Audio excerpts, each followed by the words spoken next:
DPR itu kerjanya ngapain gitu kan? Apalagi kalau sebelumnya mungkin ya kunjungan keluar kota, keluar sekarang kan COVID ini semuanya dibatasin. Apakah berarti DPRD itu nggak ada kerjaan?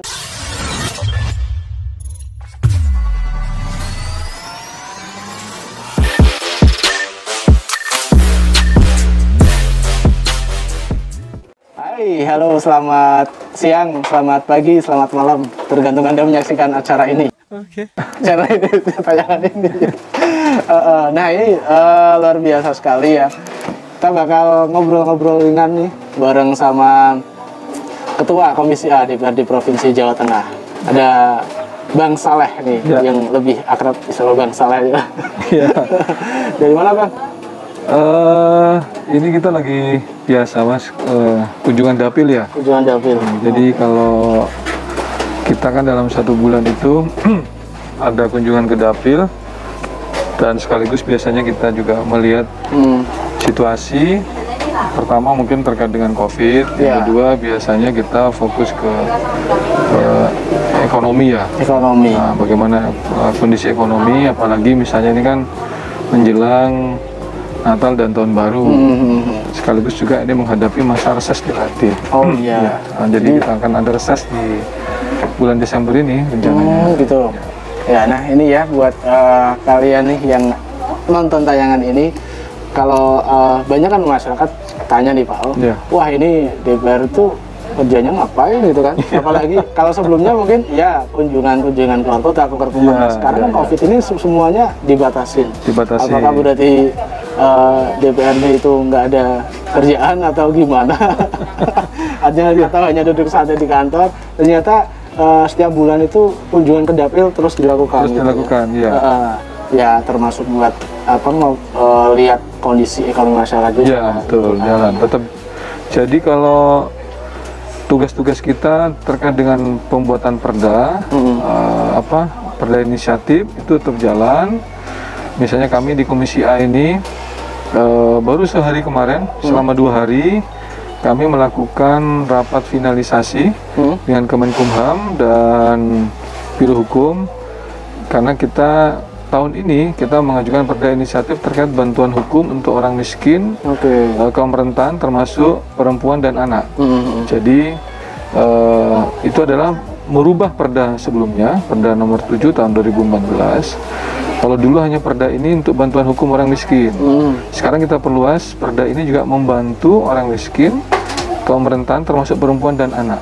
Jadi apabila ada orang miskin atau perempuan atau anak ataupun juga difabel yang berperkara di pengadilan dan dia tidak punya uang untuk berperkara, maka itu bisa dibantu oleh LBH yang menjadi mitranya Pemprov. Nanti yang bayar biayanya itu adalah Pemprov. Oh gitu. Jadi care, salah satu bentuk care-nya dari Komisi A. Di tahun ini kita bikin perda bantuan hukum untuk orang miskin dan kaum rentan itu. Berarti kalau misalnya masyarakat miskin khususnya atau masyarakat rentan ada tersandung kasus hukum, pemerintah menjamin untuk perlindungan hukum atau pendampingan hukum. Tentu tanpa adanya intervensi dong dari hukum itu Pak ya. Kadang banyak anak-anak, misalnya dia mencuri. Mencuri, dia kan masih di bawah umur. Mencuri kan karena dia miskin, karena dia nggak bisa makan, karena kebutuhan.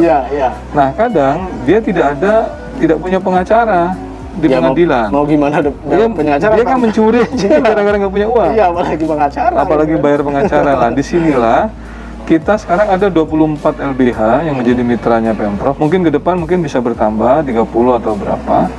Nah, lembaga bantuan hukum itu bisa membela kasus-kasus semacam itu, yang miskin, anak, perempuan, dan difabel itu.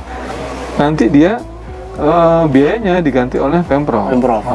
Jadi baik itu pidana, perdata, tun, maupun juga di situ non litigasi yang sifatnya penyuluhan.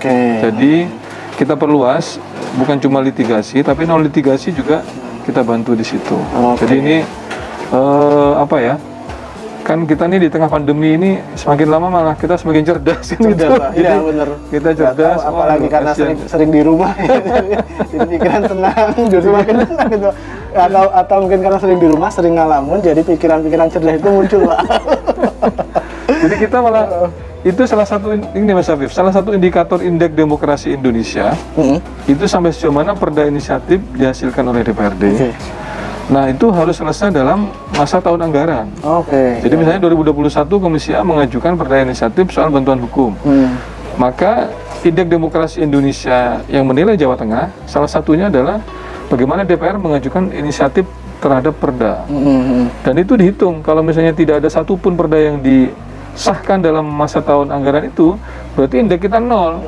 Nah, makanya selama 2 hari kemarin Komisi A, terus Komisi B, Komisi C, Komisi D, Komisi E itu berupaya untuk menyelesaikan perda inisiatifnya masing-masing. Kalau A ya berarti bantuan hukum, kalau B terkait dengan penelitian dan pengembangan benih, bagaimana benih dan itu dioptimalkan. Komisi C kalau tidak salah terkait dengan BUMD, perubahan status BUMD, CMJT sama Bank Jateng. Komisi D terkait dengan lingkungan hidup. Komisi E ada semua pokoknya. Jadi masing-masing komisi ada, sehingga target kita di Desember ini apa yang menjadi inisiatif itu selesai sebenarnya. Nah, kita ini kan sedang ada di salah satu desa wisata di Kabupaten Batan nih Pak, di Kalipucang Wetan ini. Oh ini ya? Ya, ini salah satu desa wisata di mana di sini seluruh pelayanan kependudukan itu sudah mulai pakai aplikasi Pak. Nah, hal ini juga perlu didorong juga nih pelayanan di masyarakat itu. Adminduk ya? Adminduk, iya. Salah satunya ya? Artinya lebih praktis gitulah. Nah, kalau di Jawa Tengah sendiri, khususnya di Dapil kita nih, Dapil Jateng 13, kira-kira UMKM-nya gimana nih Pak, soal UMKM di tengah pandemi seperti ini?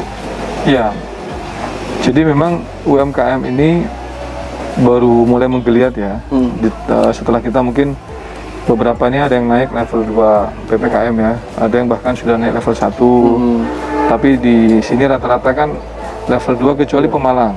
Pemalang tuh masih level 3. Datang kemarin naik level 3, sekarang turun level. Itu kalau level 2 sama 3 tuh turun atau naik? Maksudnya bagus, lebih bagus. Sekarang udah di level 2 Batang. Pemalang ini level 3 bersama Jepara yang masih level 3. Lainnya udah 1 dan 2 rata-rata. Nah, kita memang nanti perlu kita antisipasi. Pemerintah kan akan menerapkan semua level 3 seluruh Indonesia tanggal 24 Desember sampai tanggal 2 Januari. Sehingga memang UMKM ini perlu kita sosialisasikan bahwa mulai tanggal 24 besok sampai tanggal 2 Januari itu yang diterapkan aturannya adalah PPKM level 3. Di Batang pun juga sama. Artinya tutupnya kan maksimal di jam 9 malam. Terus kapasitas misalnya dibatasi, ya kisarannya 50% gitu. Tapi saya istilahnya ekonomi ini soalnya bisa membaik lah.